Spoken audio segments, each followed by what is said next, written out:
Assalamualaikum warahmatullahi wabarakatuh. Bismillahirrahmanirrahim. Alhamdulillahirabbil alamin.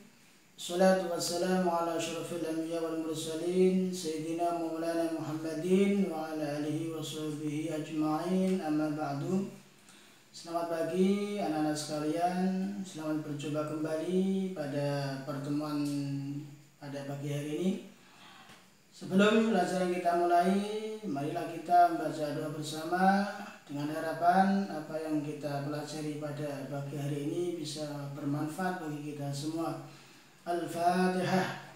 A'udzu billahi minasyaitonir rajim. Bismillahirrahmanirrahim. Alhamdulillahirabbil alamin. Arrahmanir rahim. Maliki yaumiddin. Iyyaka na'budu wa iyyaka nasta'in. Ihdinas shiratal mustaqim. صراط الذين أنعمت عليهم غير المغضوب عليهم ولا الضالين. Amin. Terima kasih. Untuk materi pada pagi hari ini adalah tentang hadis pola hidup sederhana dan menyantuni duafa. Jadi pada pertemuan kali ini kita membahas tentang dalil hadis yang berkaitan dengan pola hidup sederhana dan menyantuni duafa. Adapun yang pertama adalah hadis yang diriwayatkan oleh Abdullah bin Amr. Saya bacakan. Bismillahirrahmanirrahim. An Abdullah bin Amr anna Rasulullah sallallahu alaihi wasallam marra bi Sa'din wa huwa yatawaddau. Faqala ma hadha as-sarfu? Faqala afil wudu'i israfun? Qala na'am wa in kunta ala nahrin jarin. Yang artinya dari Abdullah bin Umar, Rasulullah Shallallahu Alaihi Wasallam bertemu dengan Sa'ad pada saat ia sedang berwudu. Lalu beliau bersabda, alangkah borosnya wudumu itu hai Sa'ad. Sa'ad berkata, apakah dalam berwudu ada pemborosan? Rasulullah Shallallahu Alaihi Wasallam bersabda, iya. Walau sekalipun kamu berada di tepi sungai yang mengalir. Nah, pada hadis yang diriwayatkan oleh Ibnu Majah dan Ahmad dari Abdullah bin Umar tersebut menjelaskan bahwa kita dilarang melakukan pemborosan dalam segala hal.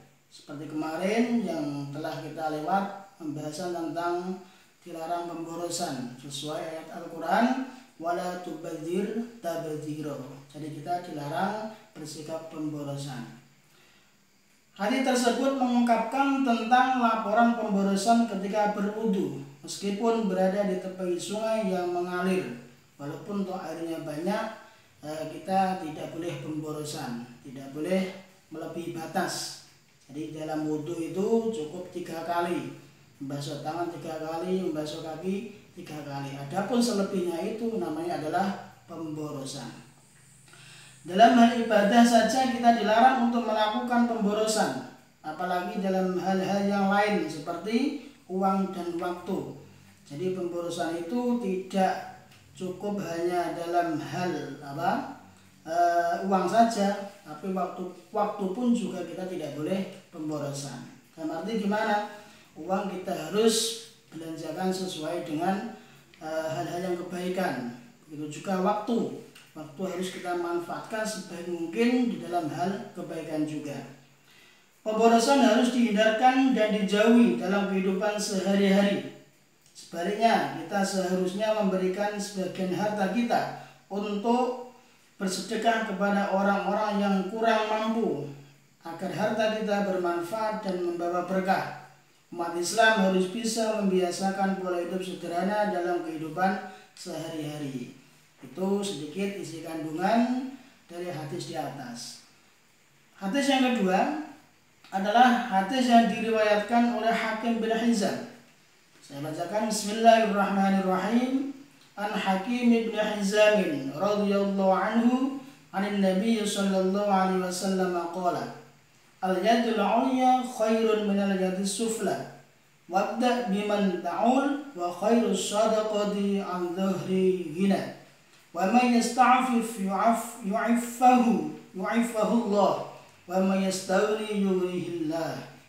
Yang artinya Dari Hakim bin Hizam radhiyallahu anhu, Nabi SAW bersabda, tangan yang di atas lebih baik daripada tangan yang di bawah, dan mulailah dari orang yang menjadi tanggunganmu, dan sebaik-baik sedekah adalah yang dikeluarkan dari orang yang tidak membutuhkannya.